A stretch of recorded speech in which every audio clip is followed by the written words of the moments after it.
There are a few places in the Quran where Allah elaborates His guidance for trial. Human beings are created in this life, and one of the purposes of this life is to be continuously tested. And things that we have been given, all of them are actually tests. The good things that we've been given and the bad things that we've been given. And Allah talks about the fact that life is a test constantly. And this is not something that none of you are unfamiliar with. You've heard this all the time. But in one particular place in the Quran, in Surah Al-Ankabut, Allah talks about tests that are difficult, meaning not the tests of good, but the tests of bad. When you go through a difficult situation, or people are causing you harm, or you're going through duress, then that's a very difficult kind of test, and it's at those points that a lot of people lose their faith. So Allah Azza wa Jal gave a passage to Rasulullah sallallahu alaihi wasallam at an occasion. This was later on in the Meccan period, so the Prophet sallallahu alaihi wasallam was already preaching the message of Islam for nearly a decade now, and things had escalated. So not only were the Muslims being made fun of, or they were being ridiculed or pushed away, or they were kicked out of their families and things like that, or economically boycotted. Things took the next step. Now Muslims were being tortured. So one such Muslim was Khabbab bin Arat radiallahu anhu, who they grabbed him, the mushrikun grabbed him, and they took coal, and they heated coal on the ground. And then they forced him to lie down on it, on his back, and then they stood on him. So his back kept on burning, and he kept screaming, and they wouldn't get off of him. And until his entire back just melted off. And he was completely traumatized and burnt. And in that state, he came to the Prophet ﷺ, and he cried. And he said, Ya Rasulullah, we're the ones that have the truth. Why is Allah letting this happen to us? Why, if you're doing the right thing, why should bad things happen to you? Right? And these are the best people. They're the ones that are supporting the Messenger of Allah sallallahu alaihi wasallam. So if they're not just doing some random good deed, they're doing the best of all deeds. And yet these terrible things are happening to them. Now this is an important question, because a lot of people say, I'm trying to do the right thing. Then why are bad things happening to me? Right? And before we ask ourselves that question, why is it happening to me? You and I have to remind ourselves that there were people that came before us that were much better than us. Prophets. People that supported prophets.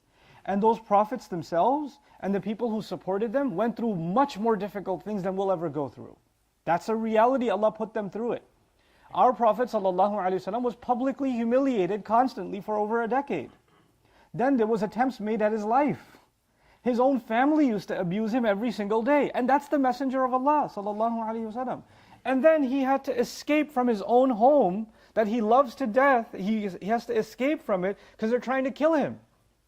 So it's his entire life. Actually, one way of looking at it is, his entire life, sallallahu alaihi wasallam, is a life of pain. Is a life of extreme pain. And the people that were close to him or decided to follow his way, the pain came with it. You know, sometimes people say, well, why should I follow Islam? What's it got for me? Like, what do I get if I follow this religion? Is my life going to get better? Are my problems going to get solved? Am I going to get a job? Am I going to get healthier? Because, you know, people say something like, man, I didn't used to pray, and then I had exam season coming, so I started making salah and stuff, and I made so much dua, and I stopped doing haram things, and I still failed. What's the point? Like, it didn't work. You know, because the whole idea is, if I turn to religion, it should do something for me. It should help me in some way. That's the whole point, right? So, and this is actually what many other religions offer. You go to the temple and you go to some church or you go to some place of worship and you have some idol in front of you and you put some things in front of that idol and say, I really need a new car. Or you put something in front of it and say, man, I really need this problem to go away. Can you help this problem go away? Because the entire promise is that something in this life will get better if you turn to this religion. Right? And then people turn to saints and turn to idols and turn to other forms, objects, because they want their worldly problems to be solved. But Quran is painting a completely opposite picture. These people are turning to God, and everything used to be normal before they turned to Islam. And when they turn towards the Prophet ﷺ, their family hates them, they lost all their money, they're being tortured, they're being burnt alive. Like their life turned to hell because they accepted Islam. So unlike any other religion where you could say, you know, you should accept this faith because things are going to work out for you. This is a true story. Many of you are familiar with Joel Osteen, and he's a very famous preacher, out in Houston. And I was curious about his popularity. I wanted to know, what message is he giving? two people. And by the way, about the Bible, Allah Azza wa Jal, about the Bible and the Torah and the Injil, Allah does say that in it there is still some light and some guidance. Allah doesn't reject the previous revelations. So I wanted to see for myself what it's like when he preaches, and how do people take in what he's saying, what his sermon is like. And he was a couple of years ago, on Christmas Eve actually, he was coming to Dallas at the American Airlines Stadium. And I bought tickets and I went. And I sat up in the bleachers. And I observed the entire program for 3 hours. I watched the program. I wanted to see what they do, what goes on in there. And I kid you not, the entire time, his mom came, his mom said, I used to have cancer, the doctors told me I had just a year, and I said, Jesus, you're going to give me 15 years. And you know what? It's been 30 years. And everybody's clapping.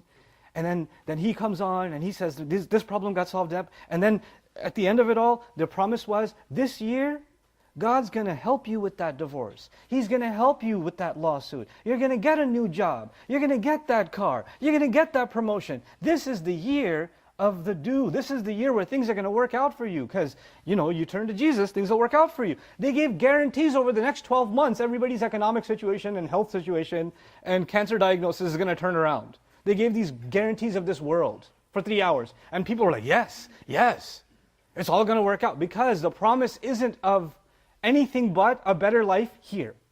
A better life here. The Quran gives a very harsh reality check. لَقَدْ خَلَقْنَا الْإِنسَانَ فِي كَبَدٍ.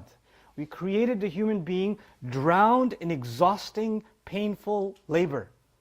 This life is exhausting, it's difficult. For some people it's financially exhausting. For other people it's mentally exhausting. For other people it's physically exhausting. There are different kinds of exhaustions. Sometimes your problems come from your own body. Sometimes problem comes from the people around you. Sometimes problem comes because from the weather. They come from all kinds of things.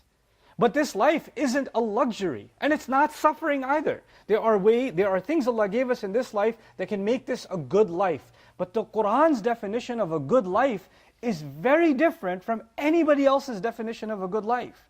For everybody else, a good life means nobody's giving me a hard time, I have decent money in the bank, I have a car, I have a house, I have health. That's a good life. I got it made.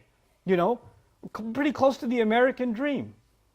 But the Quran's picture of a good life is, no matter what storms are happening around you and outside you, and no matter what people are doing, there's a calm inside you. You're content with Allah, and you know that whatever you're going through is going to come and go, but the only thing of value, the real treasure you have to protect, is actually your iman inside, your faith inside. And everything else can shake, money can come and money can go, job can come and job can go, people can come in your life and people can go. People you thought will never leave you will leave you. That's fine. And people that, you depended on, Allah decides sometimes people are so connected to their family, their parent, their sibling, their daughter, their son, their spouse, and they die. And that breaks their heart. It's not an easy thing to cope with death. But you know what Allah does? Allah Azza wa Jal gives strength to the heart. And He allows you to pass through those tests. Because no matter what happens, what bad stuff happens outside, the inside is preserved if you turn to Allah. And if you could do that, then you've succeeded, then you have a good life. Then you've succeeded in this life. This is really, when we talk about the greatest successes in history, like take the example of Ibrahim alayhi salam, one of the most successful human beings that ever lived. How is it successful to be kicked out of your home? How is it successful to be homeless? How is it successful to be told you have to slaughter your son? Or you have to leave your family in the middle of a desert? How is it successful to be thrown into a giant fire? Right? That success isn't on the outside. If you look at this man's life, you're like, he's what? What happened to him? He was thrown in a fire? He was kicked out of his house?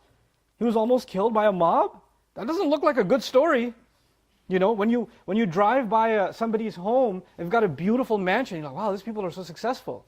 But if you see a homeless person, you say, man, this guy's what happened to them? How did they fail at life? Right? Because our definition of success, it looks like certain things. And our definition of failure looks like certain things. Our messenger, sallallahu alaihi wasallam, lived in a cave for a couple of years. In a cave. He tied rocks to his belly so the stomach wouldn't growl. If you saw another person living in a cave, and they can't eat normal food, they're eating leaves, you wouldn't call that success. But our messenger is the greatest success of all, sallallahu alaihi wasallam.